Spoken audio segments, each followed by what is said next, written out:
अस्सलाम वालेकुम प्यारे बच्चों।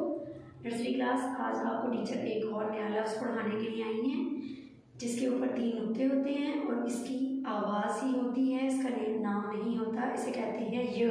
क्या कहते हैं? य। सारे बच्चे मेरे साथ मिलकर इसकी रीडिंग करें। य टेलीविज़न, य यालाबारी, य अज़दहा। दोबारा से पढ़ें। य टेलीविज़न, य यालाबारी, य अज़दहा। अब सारे बच्चे मेरे साथ मिलके लिखना सीखें। प्यारे बच्चों, यहाँ 4 लाइन्स लगी हुई हैं, दरमियान वाली 2 लाइनों में यह बैठता है। ये देखें, यहाँ से सीधा नीचे लेकर आए, इधर को फोल्ड किया और इसके ऊपर 3 नुक्ते। कितने नुक्ते? 3 नुक्ते। दोबारा से देखें, सीधा वन नीचे लेकर आए, इस तरफ को फोल्ड किया और इसके ऊपर 3 नुक्ते।